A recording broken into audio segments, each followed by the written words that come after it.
আসসালামু আলাইকুম। গণমাধ্যমের প্রিয় সাংবাদিক ভাই ও বোনেরা, আপনার সবাইকে ধন্যবাদ জানাচ্ছি আমাদের হঠাৎ করে আয়োজিত প্রেস রিলিজের জন্য। ধন্যবাদ জানাচ্ছি মাননীয় প্রধানমন্ত্রীর additional press secretary Atiqur Rahman Rumon ভাইকে, এবং বিশেষ ধন্যবাদ রনি ভাই, নাজমুল ভাই, যারা প্রেস টিম থেকে খুব স্বল্প সময়ের ভেতর আজকের আয়োজন করেছেন। আপনারা অবহিত রয়েছেন যে আজ সকালে মাননীয় প্রধানমন্ত্রী জনাব তারেক রহমানের সাথে দেখা করতে এখানে এসেছিলেন যুক্তরাষ্ট্রের স্পেশাল এনভয় মিস্টার সার্জিও গোর, এবং ওনার সাথে ছিলেন বাংলাদেশের যুক্তরাষ্ট্রের অ্যাম্বাসেডর এবং মার্কিন দূতাবাসের শীর্ষস্থানীয় কর্মকর্তাবৃন্দ।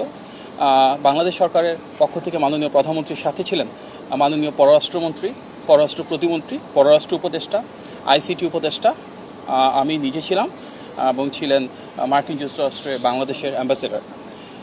অত্যন্ত সৌহার্দ্যপূর্ণ এই আলোচনায় আমরা দেখেছি যে মার্কিন যুক্তরাষ্ট্রের পক্ষ থেকে বাংলাদেশের নির্বাচিত মাননীয় প্রধানমন্ত্রীর নেতৃত্বের উপর দৃঢ় আত্মবিশ্বাসের কথা বলা হয়েছে, এবং মার্কিন যুক্তরাষ্ট্রের পক্ষ থেকে বলা হয়েছে যে মাননীয় প্রধানমন্ত্রীর নেতৃত্বে বাংলাদেশে স্থিতিশীলতা ফেরত এসেছে, একটা সুন্দর গণতান্ত্রিক অগ্রযাত্রা বহমান রয়েছে, এবং মাননীয় প্রধানমন্ত্রী গত প্রায় 5 মাস ধরে রাষ্ট্র পরিচালনায় যে পলিসিগুলো অ্যাডপ্ট করেছেন সেটিকে সাধুবাদ জানানো হয়েছে, এবং বাংলাদেশের অগ্রযাত্রায় বাংলাদেশের সাথে মার্কিন যুক্তরাষ্ট্রের যে সুসম্পর্ক রয়েছে বহুমাত্রিক এবং বহুপাক্ষিক, সেই সম্পর্কটাকে একটা ডিপ অ্যান্ড ইকোনমিক টাইজের মাধ্যমে কিভাবে সামনের দিকে এগিয়ে নিয়ে যাওয়া যায় সেগুলো নিয়ে আলোচনা হয়েছে।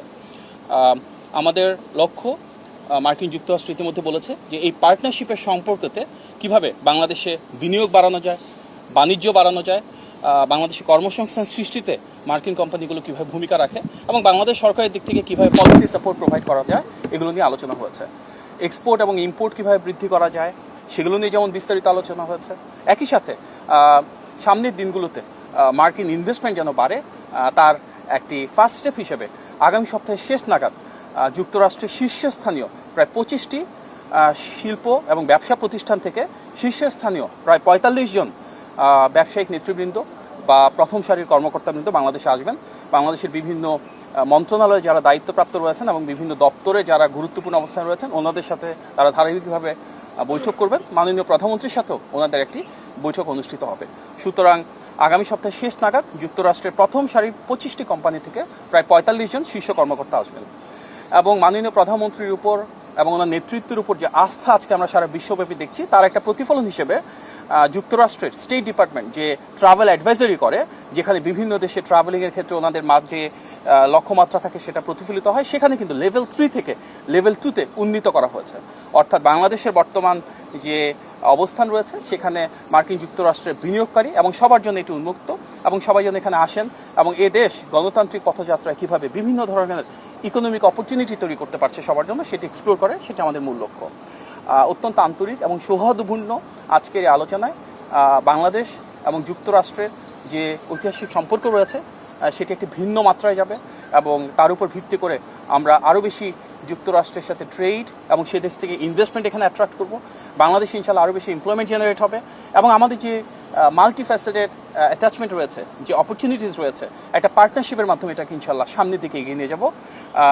এখান থেকে মিটিংয়ের পর যুক্তরাষ্ট্রের স্পেশাল এনভয় মিস্টার গোর উনিও প্রেস ব্রিফ করেছেন, এবং এই কথাগুলো সামনে এসছে, এবং আমরা বিশ্বাস করি গণতান্ত্রিক এই পথযাত্রায় যুক্তরাষ্ট্র একটি বন্ধু প্রতিম রাষ্ট্র হিসেবে দীর্ঘদিন ধরে যে হয়েছিল বাংলাদেশের সাথে থাকবে, পাশে থাকবে, এবং মাননীয় প্রধানমন্ত্রীর নেতৃত্বের প্রতি যে আস্থা ওনারা প্রদর্শন করেছেন, যে আত্মবিশ্বাস দেখিয়েছেন, সেটার জন্য আমরা সাধুবাদ জানাই।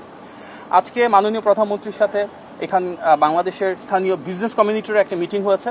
আপনারা হয়তো অবগত রয়েছেন যে দেশের প্রথম সারির বেশ কয়েকটি শিল্প প্রতিষ্ঠানের যারা কর্ণধার রয়েছেন, ওনাদের একাংশ আজকে মাননীয় প্রধানমন্ত্রীর সাথে বৈঠকে বসেছিলেন, এবং সেখানে স্থানীয় অন্যান্য বেশ কিছু মন্ত্রণালয় এবং সরকারি দপ্তরের যারা দায়িত্বপ্রাপ্ত ব্যক্তিবর্গ ছিলেন, ওনারাও ছিলেন সেখানে। মাননীয় প্রধানমন্ত্রী প্রাইভেট সেক্টরের বিভিন্ন বিষয়ে ওনাদের অবস্থানগুলো জানতে চেয়েছেন।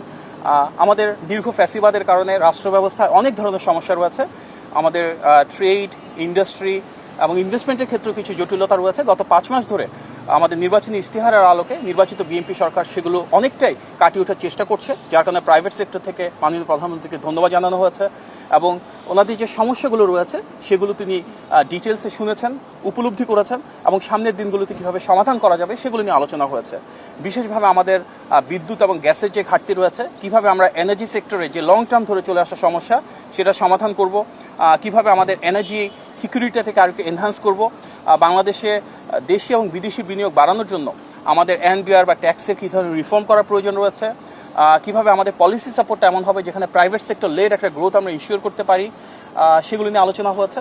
পাশাপাশি বাংলাদেশের বিভিন্ন ইনভেস্টমেন্ট সেক্টরের ক্ষেত্রে যে ইন্ডাস্ট্রি ক্লাস্টারগুলো থাকে, যেমন বেশ কিছু ইকোনমিক জোন রয়েছে, বেজা রয়েছে, বেবজা রয়েছে, সেগুলোতে কীভাবে আরও বেশি বিনিয়োগ আকৃষ্ট করা সম্ভব হয়, যেখানে জটিলতা রয়েছে সেটাকে আরও সহজতর কীভাবে করানো হয়, এগুলো নিয়ে প্রাইভেট সেক্টরের সাথে মাননীয় প্রধানমন্ত্রী আজকে আলোচনা করেছেন এবং সংশ্লিষ্ট বিভিন্ন মন্ত্রী, প্রতিমন্ত্রী, উপদেষ্টা এবং বিভিন্ন দপ্তরের প্রধান ওনাদের মতামত দিয়েছেন। সামনের দিনগুলোতে আমরা চাই মাননীয় প্রধানমন্ত্রীর নেতৃত্বে এমন একটি রাষ্ট্র ব্যবস্থা যেখানে প্রাইভেট সেক্টরের জন্য আমাদের সরকার থেকে পলিসি সাপোর্ট থাকবে এবং প্রাইভেট সেক্টর গ্রো করবে।